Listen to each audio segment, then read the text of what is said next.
Yo, what's up, people? How you doing? Brandon here with 9 Zone Elite. I'm sorry, I want to put my phone on silence before I start talking. Hey, listen, you guys know me, used to me doing gun reviews. Today, I'm going to be talking to you guys what to do when you're involved when you have an armed encounter. What to do if you so happen to shoot someone and kill them, or they don't die. But what to do if you have to pull your gun. This gun is clear. Empty weapon. This is my SIG Legion 226. What do you do if you have to pull this gun or your gun and shoot someone? What do you do? Okay, I haven't announced this on my channel before. I normally do just gun reviews. I am a CCW instructor for the state of Illinois. So I do hold classes in the state, in the city of Chicago. Those who can legally get a FOI card, get a CCW license, or what Illinois calls it, concealed carry license. So this video is for people who has whatever your state calls it. Whether you have a CCL license, CCW, LTC, license to carry, gun permit. This video is for you all who hold those licenses. And this is just some advice on what to do if you are involved with an armed encounter, you're robbed, or someone attacks you, carjacking, whatever. Someone tries to grab you, snatch you, whatever. The very first thing you do, if you have to draw your gun and fire this weapon and shoot someone and kill them, you want to be the first person to call the police. Okay?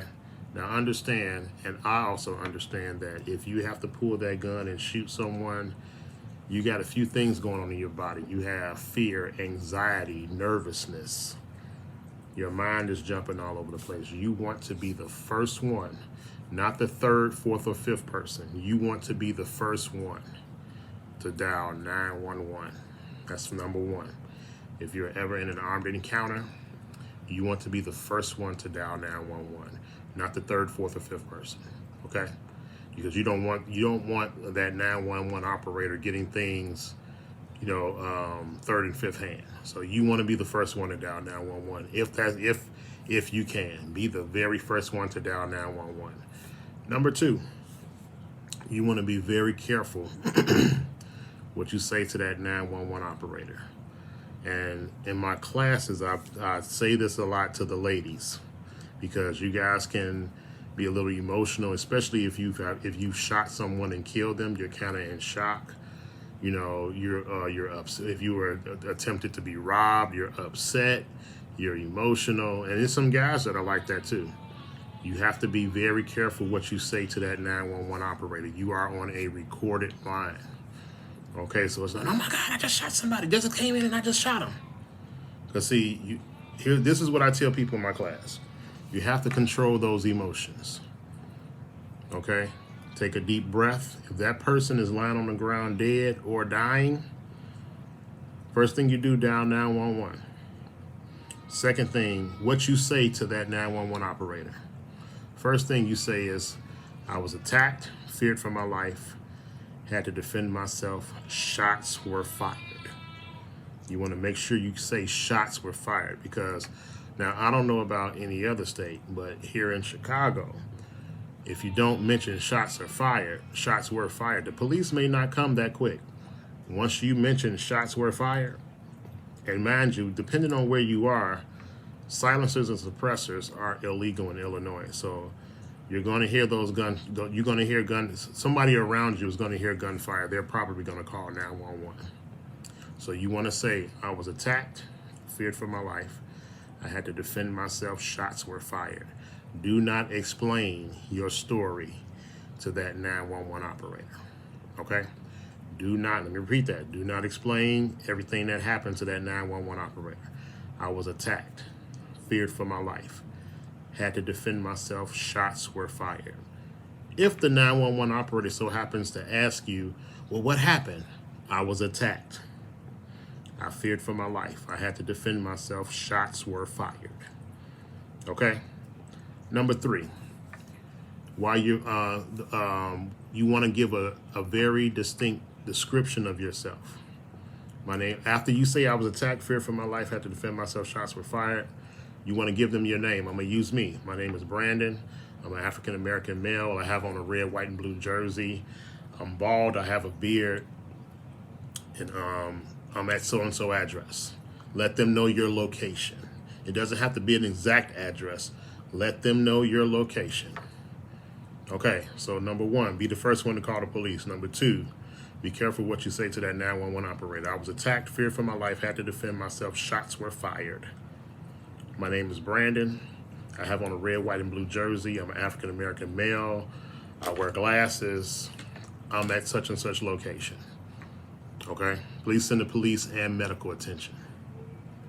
Now, depending on the situation, you might want to render aid too. Here's what you don't want to do when two things, no, this is number three. Going into my number three. What you don't want to do when the police pull up is still have this gun in your hand. That is a no-no. What you don't want to do is when you see the police coming down the block, you waving with your gun. Come on, y'all, we down here. Yeah, you. Come on, we did. The police are going to get out the car and they are going to draw their guns on you and they might shoot you. When the police arrive, when you see lights and sirens coming, reholster your gun. Have it in your holster. Do not have this gun in your hand when the police get there. Okay? Let me repeat. When you see sirens coming towards you and lights, do not have this gun in your hand when the police gets there. Reholster your gun. Okay? Number 4.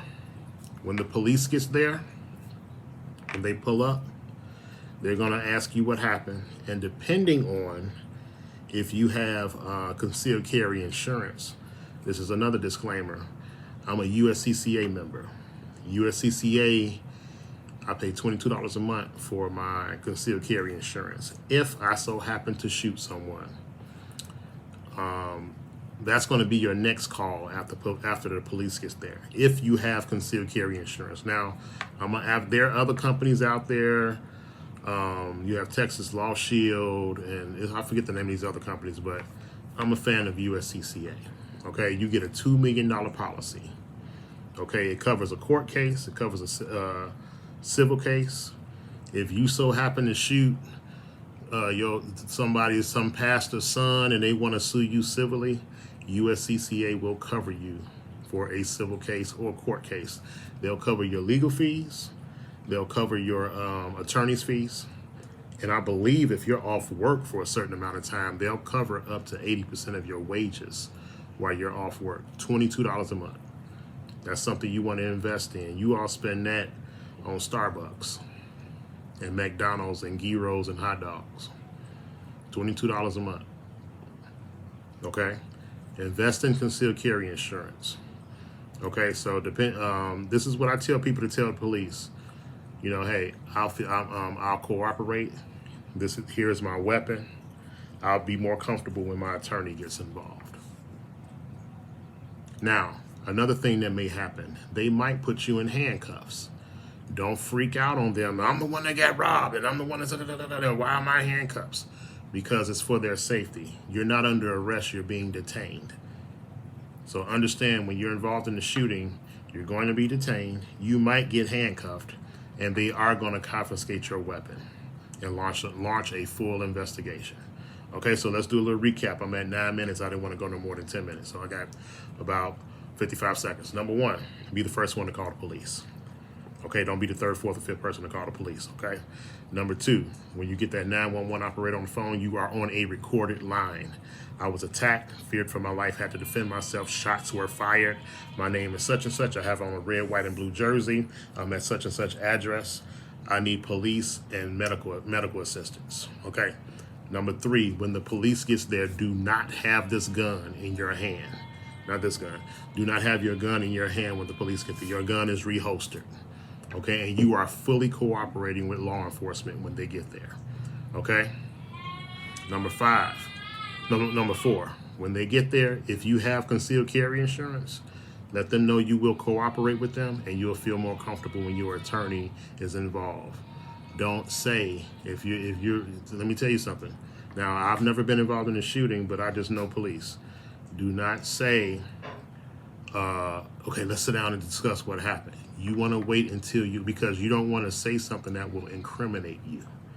Okay, so you want to wait until your attorney gets involved. Invest. Those of you all, especially you all here in Chicago, those of you all who have concealed carry licenses, get concealed carry insurance. Okay, it will help you. If you don't have concealed carry insurance, you're gonna be stuck in a pickle, and you may have to depend on a legal defender or a public defender to defend you. You want somebody who has your best interests at heart. Once you get taken to the police, the local police precinct or whatever, you can contact your attorney. USCCA will either send someone on your behalf, or they will have an attorney call on your behalf. Don't explain your story. Do not explain your story to the police first. Explain your story to your attorney first. Okay, so you guys remember that. Take that with you. I'll see you guys next time. You guys be blessed. This is Brandon with 9 Zone Elite. Take care.